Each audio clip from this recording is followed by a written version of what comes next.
menurut pendapat pribadi ya. Oke, Ana Masih jawab dulu. dengan tadi, terus pendapat Bapak gimana, ikut itu atau memiliki statement sendiri ya gitu. Oh, gitu. Ana menambahkan pertanyaan Ustaz Latif. Oke, bentar Bu. Oke Bu. Iya. Ya tadi kaitannya dengan musik yang ditanyakan juga Ustaz Latif. Hari ini kan sedang viral ya pro kontra tentang musik juga di media sosial. Nah, bagaimana kita menyikapi pendapat-pendapat ya yang viral hari ini kan karena statement Ustadz Adi Hidayat yang agak ini ya dengan kaum yang lain gitu. Nah, dari pembicara bagaimana kita sebagai bagian dari umat Islam dan masyarakat menyikapi pro kontra yang hari ini sedang viral di media sosial. Ya itu aja Ustaz, terima kasih. Assalamualaikum. Waalaikumsalam, terima kasih. Mungkin ada yang lain? Boleh. Siap. Lanjut Ustaz. Ya, terkait dengan musik ya, apa sih dasarnya gitu bahwa musik itu haram, musik itu halal gitu? Apakah ada riwayat-riwayat yang memang dijelaskan gitu terkaitan dengan hukum dari musik itu? Dasarnya apa sih? Kalau kita lihat dari kajian Islam, mungkin dari sejarahnya dulu, mungkin dari pada zaman Nabi, pada sahabat dan sebagainya. Itu saja mungkin Pak Cep. Oke, siap Ustaz. Kita cukupkan dulu ya 3 pertanyaan. Baik. Terkait musik nih, Ustaz Abdul Haris, bagaimana?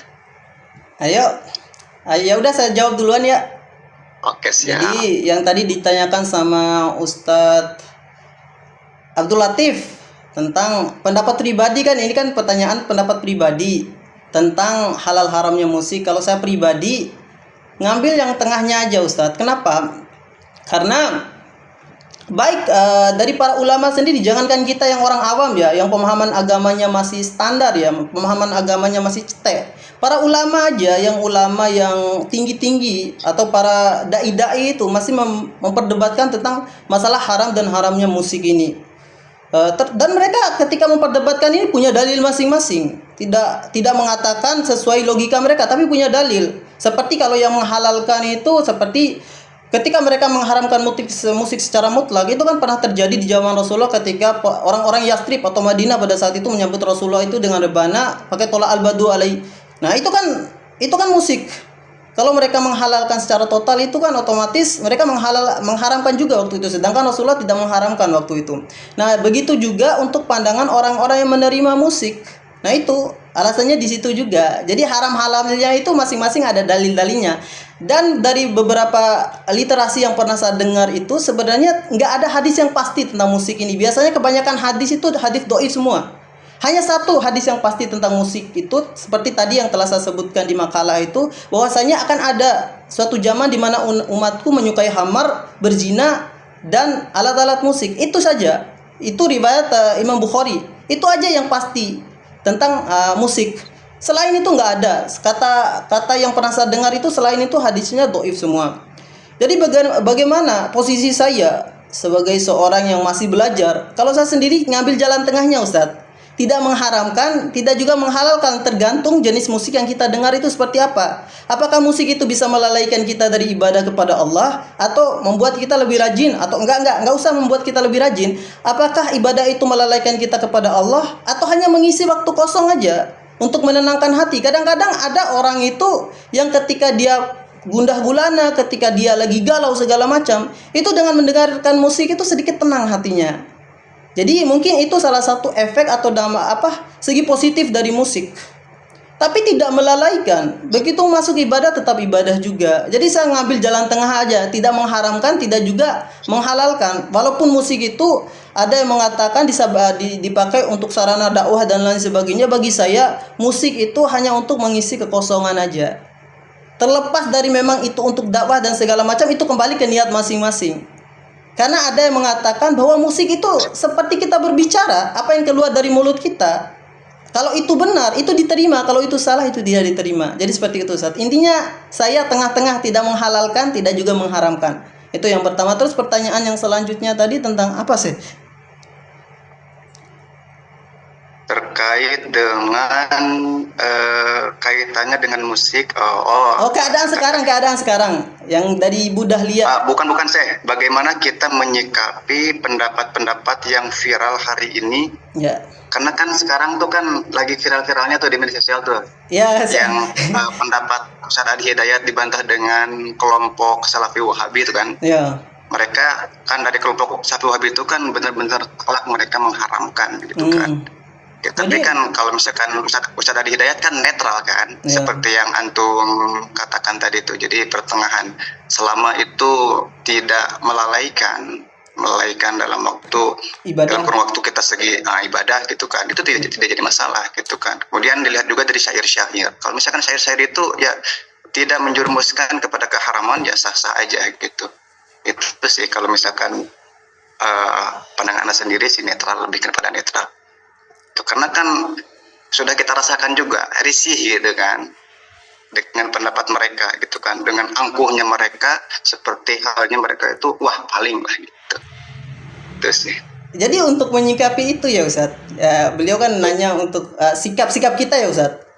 Tuh. Ya, kalau kita pribadi sebagai seorang pelajar, jadi untuk memahami segala berita yang datang itu kita nggak langsung telan mentah-mentah berita yang ada. Jadi misalkan ada yang pro terhadap musik, kita nggak boleh langsung terima aja musik itu seperti itu. Ada yang kontra terhadap musik, kita juga nggak bisa langsung nerima. Tapi kita harus saring dulu. Jadi dari segi positif negatifnya, sebenarnya yang kita lihat dari segala sesuatu itu ada nggak manfaatnya? Apakah ini lebih ke mudaratnya atau lebih ke manfaatnya? Sebenarnya seperti itu. Terus untuk kayak tadi, saya pernah dengar itu ceramah itu tadi malam saya nonton itu karena paginya mau presentasi, malamnya saya nonton itu masalah itu. Ustadz Adi Hidayat itu pernah bilang, sebelum saya membahas tentang musik itu, saya mengatakan bahwa saya itu tidak suka musik. Karena beliau itu seorang penghafal Al-Quran. Jadi di situ beliau memposisikan dirinya kalau beliau itu tidak suka musik. Hanya saja ketika ada pertanyaan yang berkaitan dengan musik, beliau menjelaskan seperti apa adanya, dalil-dalilnya beliau jelaskan, hukumnya seperti apa. Jadi yang jadi masalah itu ketika yang nerima itu motong-motong video. Jadi kayak masalah itu ya videonya dipotong-potong, diedit-edit. Sebenarnya ini yang masalah.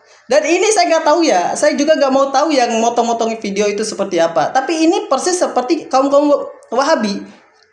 Jadi dia itu nyari-nyari kesalahan orang, habis itu dihantam. Dari kesalahan itu dihantam. Saya nggak mau terlalu banyak ke Wahabi ya. Tapi sebenarnya ketika kita menyikapi sesuatu itu, kalau kita tidak sependapat, kalau kita tidak sependapat dengan pendapat orang, nggak usah kita menggunjing orang tersebut. Seperti yang pernah saya sampaikan di semester 1 sebelumnya, dalam mencapai ridho Allah, untuk mencapai ridho Allah itu kita punya cara yang berbeda-beda. Tidak semuanya kita memaksa orang untuk ngikutin kemauan kita, nggak bisa. Jadi itu pun tentang masalah musik, haram-haramnya musik, halal-haramnya musik. Kalau kita tidak terima ya udah. Tapi ketika kita mau menjabarkan tentang musik itu di hadapan umum, udah kita jabarkan menurut kita aja. Tapi kita nggak boleh bawa-bawa. Misalkan Ustadz Acep nih mengatakan bahwa musik itu halal, Ustadz Acep ini kafir, ya dia yang kafir. Ya nggak usah dibawa-bawa nama-nama orang itu. Maksudnya kita menyampaikan sesuatu itu sesuai apa yang kita pahami aja, tanpa harus memfitnah orang. Belum tentu apa yang kita katakan, apa yang menjadi menurut kita benar, apa yang menurut kita baik itu berarti benar-benar baik, karena kita nggak tahu yang benar menurut Allah itu seperti apa, kita nggak tahu. Jadi seperti itu, artinya sikap kita dalam menerima segala sesuatu, baik itu informasi media massa, dari berita-berita, kita harus lebih selektif lagi, tidak langsung menerima bulat-bulat terhadap segala sesuatu, karena bagi saya juga ini bagian dari propaganda, atau bisa-bisanya mungkin ini masuk ke ranah adu domba juga. Karena ini kita dipecah belah antara muslim yang satu dengan muslim yang lain, itu dibentur-benturkan. Padahal ini kan masalah khilafiyah yang tidak harus digede-gedekan, tidak harus diperbesar-besarkan. Jadi seperti itu. Itu pendapat saya. Enggak